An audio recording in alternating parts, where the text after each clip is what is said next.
Hello everyone.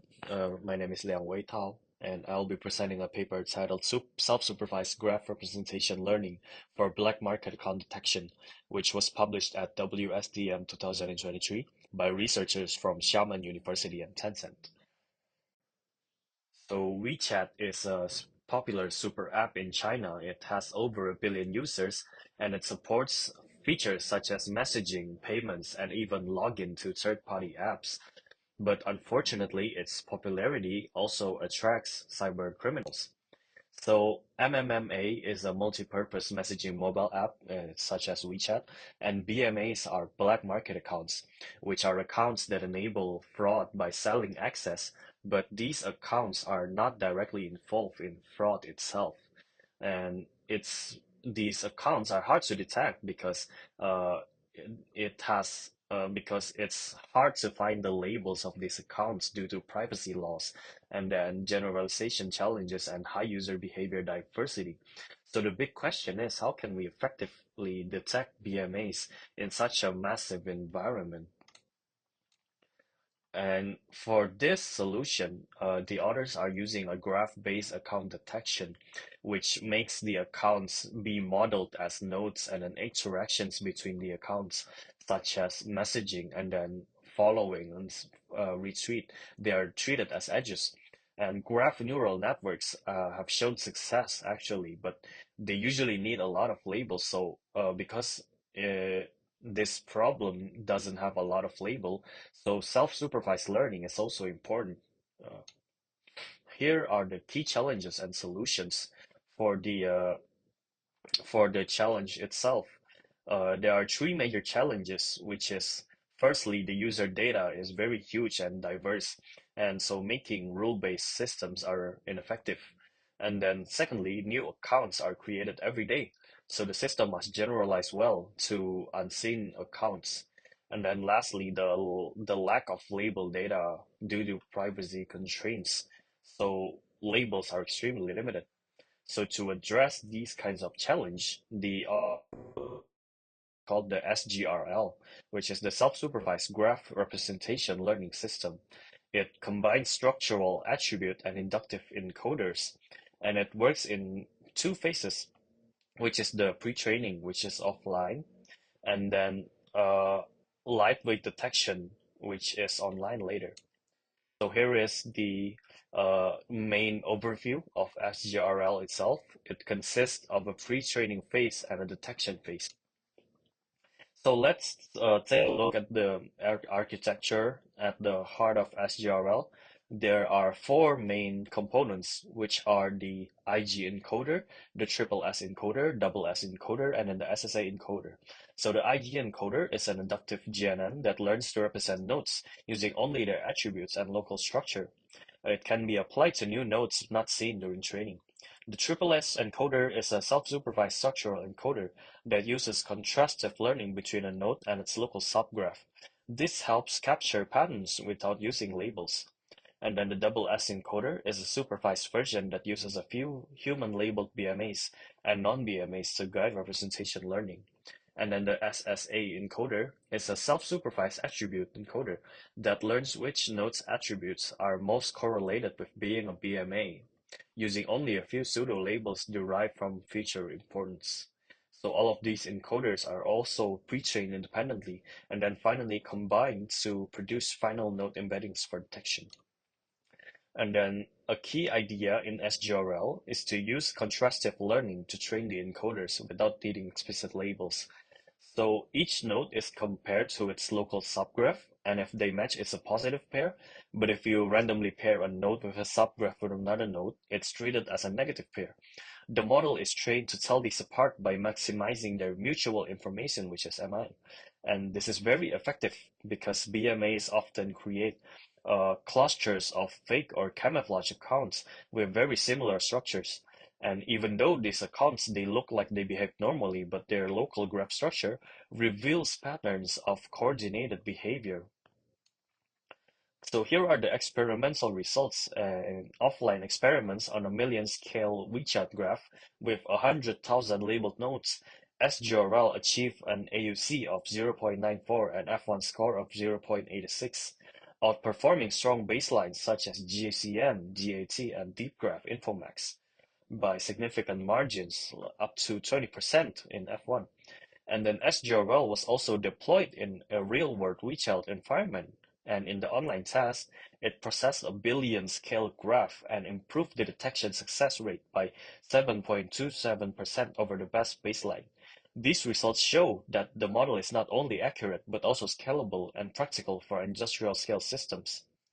So to conclude today's presentation, this paper presents a novel self-supervised framework that tackles the black market account detection problem using a graph-based approach. And by combining contrastive learning on local structures with self-supervised attribute prediction, the authors design a model that requires minimal labeling, yet performs strongly in both offline and online settings. And SGRL is currently deployed on WeChat, and it has helped detect hundreds of thousands of fraudulent support accounts. So the methodology could be adapted to other social platforms for even financial fraud detection. So that is all for my presentation today. So thank you. Hi everyone, today I'm going to talk about GEO, Generative Engine Optimization. I'm Ninja Hui, and this is paper presentation for Dynamite. So, what is Generative Engine? Generative Engine is a combination of conventional search engines with generative models. It's able to search for information and generate multimodal responses by using multiple sources. Formally, we can describe a generative engine as a function. First, the user gives the query to the model. Then this query model will reformulate the queries which gets as Q1. Then these reformulated queries will be given to the search engine to get the search results. The results will then be summarized with GSUM and will be combined to make a response with the response model. And the response is supported by a set of citation. And to ensure factual accuracy, a high-quality GE must achieve higher citation recall. This means that the responses are supported by relevant citations and maintain high citation precision, which means all citations accurately support the statements they are associated with. The problem comes from the nature of GE. It's great for users, but they pose a problem for website owners and content creators. In traditional search, feasibility is tied to ranking, but in GE's, content may be quoted, paraphrased, or summarized, often without clear attribution or feasibility. This means high-quality content might contribute to an answer, yet it receives no clicks, no traffic, and no recognition. To address this problem, the paper proposes Generative Engine Optimization, GEO. This is the first novel paradigm to aid content creators in improving their content feasibility in generative engine responses through a flexible black box optimization framework. GEO's black box optimization framework will enable the website owner, which lacked feasibility originally, to optimize their website to increase feasibility under generative engines. And this general framework allows content creators to define and optimize their custom feasibility metrics, giving them better control in this new emerging system. In traditional search engine, feasibility is based on ranking. Higher position means more feasibility. In generative engines, feasibility is more complex. Responses are structured blocks of text. Citations are often embedded within a sentence. A website may appear without a clickable link. Thus, new feasibility metrics are required. The paper proposes a position-adjusted count that reduces the weight by an exponentially decaying function of the citation position. Intuitively, sentences that appear first in the response are more likely to be read, and the exponent term in definition IMPPWC gives higher weightage to such citation. Thus, a website cited at the top may have higher impression despite having a lower word count than a website cited in the middle or end of the response. You can see that IMPPWC is the feasibility function of a website, and CI is citation, R is response, SCI is set of sentences citing, SR is set of sentences in response, and S is the number of words in sentence. Well, given this is very good for objective and well-grounded metrics, but this ignores the subjective aspects of the impact of citation on the user's attention. To address this, we propose the subjective impression metric, which incorporates facets such as the relevance of the cited material to the user query, influence of the citation, uniqueness of the material presented by a citation, subjective position, subjective count, probability of clicking the citation, and diversity in the material presented. The next part is the generative engine optimization methods for the websites.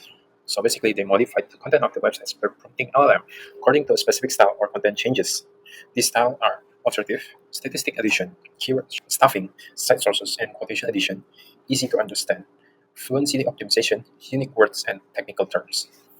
And then, since there is currently no public dataset specifically designed for generative engine queries, they created a GeoBench, a comprehensive benchmark of 10,000 queries, which comes from real-world sources and repurposed for generative engines. These sources are from MS Marco, Orcas 1, Natural Questions, All Souls, LIMA, DaVinci Debate, Perplexity AI Discover, ELI5, and GPT-4 generated queries. For the evaluation metrics, here are the more complete lists of it. There is position adjusted word count, subjective impression, and then all of those are the members of subjective impression. Here is the experiment result. As you can see, the above one optimization is the baseline. And then you can see the best method is the site sources, which improve on baseline by 41% and 28% on position adjusted word count and subjective impression respectively. And on the left side, this is for domain-specific generative engine optimization. As you can see, for different domain or different subject, the method that excels also differs. And here on the right side is the optimization of multiple websites, which means geo is done to the whole list of sources. You can see that for rank 5, for sources that ranks 5th, it really pushed them and improved their visibility, especially in this for the site source method, which improves their 5th rank by 150.1. Here, on the left side is the combination of used strategies result. We can see that by combining statistics and fluency, we can obtain the highest improvement. And on the right side, we can see several examples of geo method. Here are the experiments result with a deployed generative engine. You can see that with the proposed method, both evaluation metrics improve. So, what are the limitations? There's 3 limitations that is clear. First one is the adaptability over time. The proposed methods are method on current generative engines, but as these engines evolve, similar to how SEO has, geo strategies may require frequent adaptation to remain effective. Query drift. Although GeoBench is carefully curated, the nature and distribution of user queries may shift over time, highlighting the need for continuous dataset updates to maintain relevance. And third one is the limited evaluation of search engine interaction. The paper does not directly evaluate how geo modified content influences traditional search engine rankings, which may still impact visibility. And here are the 3 questions that I would like to ask the author. How do you envision geo methods evolving as generative engines become more complex or start ingesting larger contexts? The next one is, do you have plans to release periodic updates to GeoBench to reflect evolving query patterns and ensure continued benchmarking accuracy? The third one is, could you elaborate on how you plan to assess or mitigate the unintended effects of geo methods on traditional search engine rankings in future work? And that's all for my presentation. Thank you. Hello everyone, my name is Nico. Today I'll be presenting the paper Inferring Visualization Intent from Conversation, published at CIQM 2024. The scope of this paper is at the intersection of natural language processing and data visualization, where its main topic is on discussing how can we help users create visualization through natural conversation. The author introduced Luna, a framework that significantly outperforms existing approaches including GPT-4. The key insight driving this work is that visual data analysis is inherently iterative. Think about how a data journalist actually works. They do not know all their questions in advance. Instead, each visualization they create leads to a new questions and deeper exploration. The authors illustrate this with a real scenario of investigating police misconduct data. A journalist might start by asking, where do the cases happen? And receive a bar chart showing distribution across various cities. Seeing the results, they might then ask how do cases change over years to get a time series chart. Based on that insight, they might also continue with a question, what about cases after 2016? Each question building on previous findings. So the solution here is using natural language as the interface for this exploration, making data analysis accessible to people without programming skills.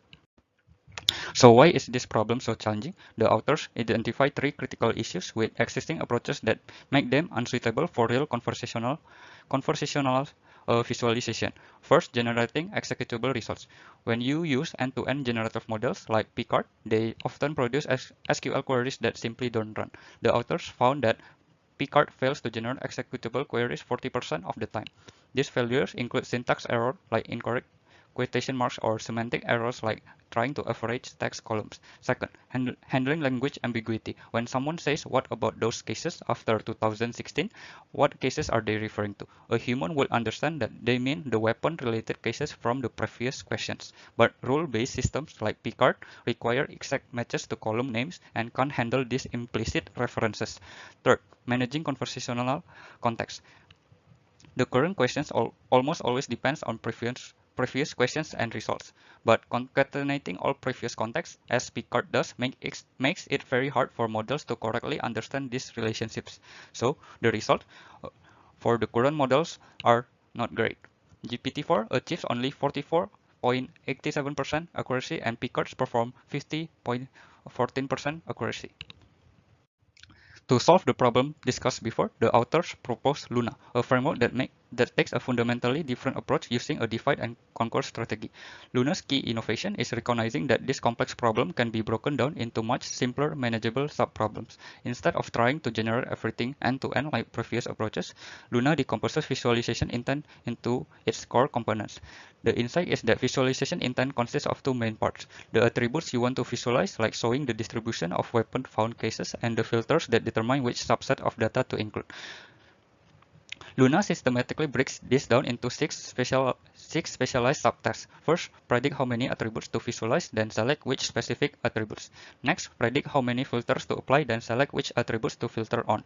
Finally, for each filter, predict the operator and the specific value. So, why does this work so much better? Luna guarantees that it is always executable results because you are selecting from valid options rather than generating free text. Each subtext is much simpler to learn than the full problem.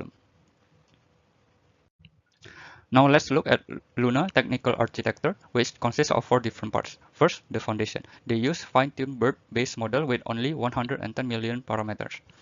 And next is the input format. Instead of concatenating all previous conversation results like other approaches do, Luna creates a compact summary of previous intent. This format is very intuitive because it directly tells the model what was previously visualized and filtered, making it much easier to understand the current request in the context. For the specialized model, they use three different architectures optimized for each task. Classification heads works well for counting how many attributes or filters to use. Attention mechanism excel at selecting which specific attributes are most relevant to the user's query. And for filter values, they found that simple rule-based text matching actually works better than complex neural approaches. For context handling, using the right tool for each subtask rather than forcing everything through the same architecture is the key reason for Luna's success. The results are as follows. Luna achieves 57.31% accuracy on the test set, which represents substantial improvement over all the baselines model. Luna is also more efficient. It uses only 12% of the memory required by Picard-3B and runs inference in only 0.1 seconds, compared to Picard's 152.6 seconds, which is almost 1,000 times faster. For practical applications, Luna always produces executable results, comparing to Picard, which fails to generate valid SQL 40% of the time, making it essentially unusable in real applications. Conclusion: Luna is the first systematic approach to conversational visualization intent. Luna achieved 14.3% improvement over the state of the art. And Luna solved the fundamental reliability problem compared to the other generative approaches by always producing executable results, but there are some limitations. The evaluation dataset is derived from SQL conversation and not visualization scenarios. The scope is quite limited, only 4 filters operations and 19 categories, which real visualization needs are much more diverse. And the solution is incomplete. The current framework doesn't address visualization type selection, which is crucial for practical deployment. Finally, these are the three questions. For context window management, how does Luna handle conversation that exceeds BERT's context limitation, and have the author considered more recent architecture that could capture long-term conversational dependencies?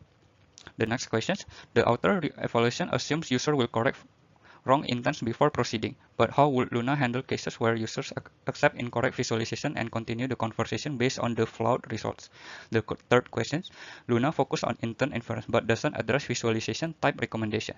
So How do the author envision integrating automatic chart type selections, and wouldn't this significantly impact the practical utility of conversational visualization systems?